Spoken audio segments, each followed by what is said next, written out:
I acted rich for only 1 month, but the lessons I learned, no financial book could teach me any better. This was just a painful moment and a painful experience. I'll just tell you how I really acted rich in this state.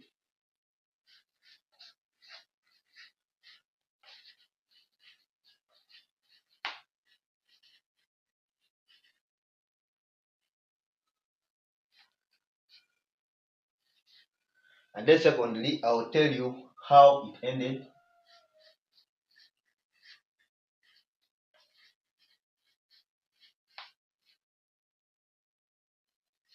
And then, most importantly, I'll tell you my lessons.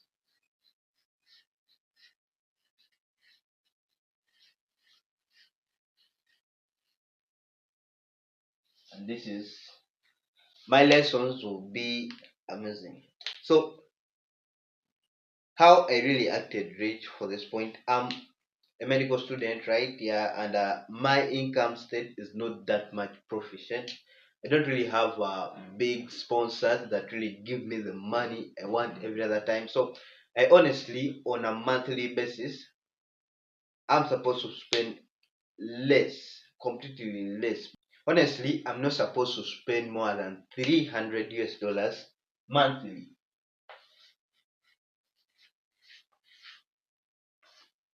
But for this month, I was really, can I say, extravagant, and I really gotten to know this form of impulsive form and how it really came about.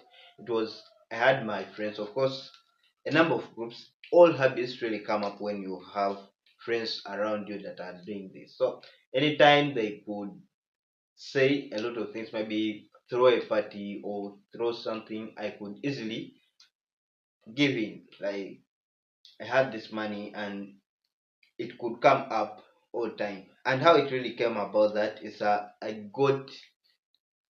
been using my cards very well, like the mobile cards, and for it's a replacement of credit cards. So I was utilizing it so well to an extent that they reached and they could give me bigger offers of loans. So the loans were big, and I just had the feeling that probably I was rich by the time they could give me such plenty of loans. Maybe I'm comfortable, I'm good to go.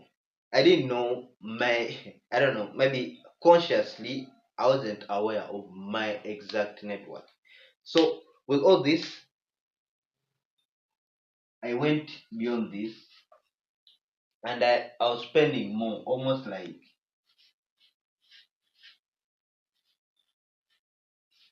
that month I spent almost 400 plus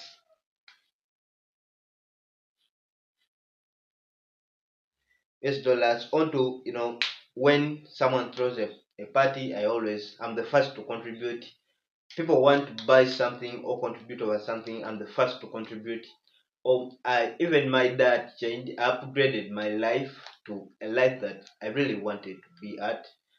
The only thing I didn't do is buy a car, but I was almost about to do it. If at all I was given a bigger and more bigger loan to do that.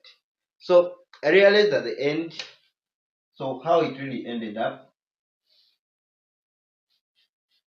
my loan accumulated to a point that I could no longer handle paying it back. So I was just into a consistent form of get the loan, utilize it, and then maybe once money comes in, I pay and I get another loan. That's how I was able to survive and keep up my lifestyle. It was really a debt from cycle in that I couldn't survive without the debt. And I realized the debt, at least maybe if at all it was remaining stable in the state where it was, but it was accumulating every time I get, of course, with profits, okay, interest on the loans added. Every time they could give me a loan, the interest was a little more. And yet my income, money where I'm getting money is not increasing. Like it's the same. The same money that I was getting even before, that's the same that is coming in. So every time money came in, they could chop it off and then I get another loan. They give me a bigger offer of a different loan. And I end up in that debt cycle. I was in negatives completely.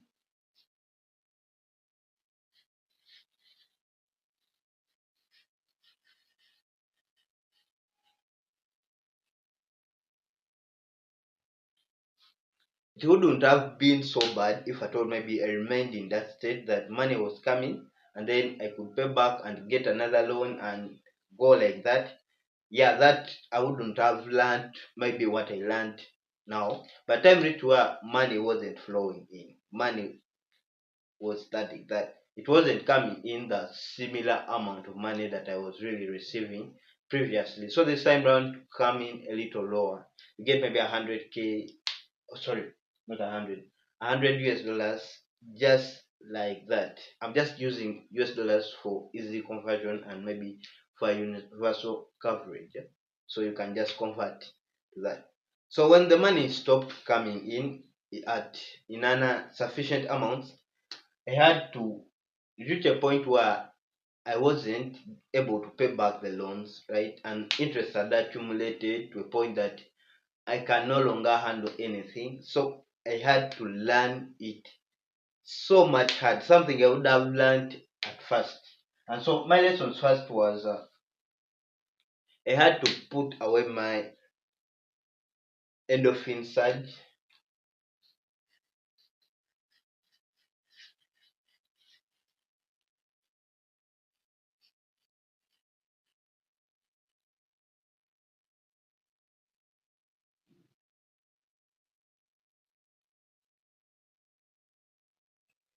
So I had to put away my endorphin pleasures or endorphin hype. You know, endorphins are feel good hormones. I was spending that because I felt it's what made me happy, and I used to be very happy. Like on the outside, everyone could see, yeah, that there's something nice going on with my life. So things were really good and flowing in when I was really getting this money. So the endorphins were at work. So I could feel pleasured every time I spent money, every time someone said let's do this, and I give in the money so easily. So unlike the other days where I used to be conscious with whatever I was doing, so I felt like, yeah, let me do it, and that's what was really making me happy back then. So this, after realizing this, I really made diversions, that I made other things to make me happy other than being financially irresponsible. To that extent, I was really bad to an extent that my life I had to go very low, very completely low down. That my life was really messed up. To pay back all those loans, I really had to cut all expenses of my life, everything. Most of the things. I didn't buy any new clothes again. I even went to a cheaper house. I had to what I ate, I was just limited to a single form of meal, and I was preparing my meals not that much to a quality standard, just to cut everything, all expenditures. And I still, of course, my income wasn't really that. Maybe it changed that so much, so it was almost the same, and I could flow with the plans. That's how I really came to learn about the budgeting. So I learned how to budget because there's no way that I could pay back all the loans without learning how to do this. So after putting away my endorphin pleasures and now I'm humbled down, I know I'm very calm. I can do everything without shame. Because previously I used to mind how people will see me and how everyone will look at it when I'm maybe renting in a certain area where I'm sleeping, how my room is looking like, what do I have in my room, and all those things. And so after I learned to budget further, so now I learned those the formulas for the previous videos. I've been talking about the formulas that I've been using, the mainly for the one pay to pay off debt, the 532,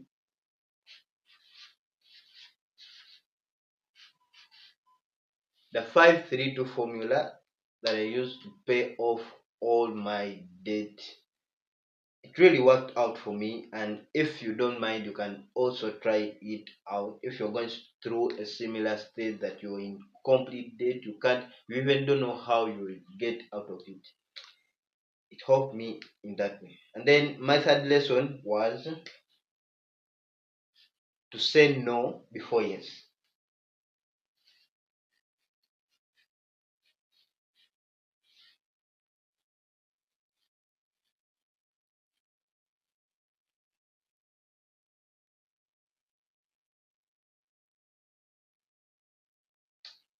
Sorry, this sheet is unbalancing, but okay, I think you can see it now.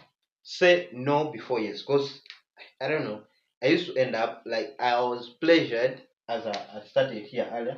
Many of things were really pleasured every time I said yes. Every time I said yes to hang out with guys, not necessarily that maybe I was really happy hanging up with people, because I knew whatever was going on in my wallet and my account, I was full of debts. I'm in negatives. But every time I was there, I could feel, yeah, I'm rich, I belong here. And yet, honestly, I didn't belong there. So I learned it the harder way, that when I'm not in proper position to do that, I had to first say no, and then I balance up my books. If at all I end up that maybe I have some surplus of the money I can spend, I can do whatever I do. So that's when I could say yes, I'm in, without balancing up everything that I really needed, and maybe my plan isn't coming out very well as targeted. My no will stand. And so those are the hard lessons I really learned out of this experience. And let me hope that maybe it can really make sense for you and help you out as well. Thank you for watching this extent, and I know by the time you watch up to here, you really have some good affection for this channel. And don't forget to subscribe since you really love it to this extent. And thank you. See you next time in the next videos. Bye.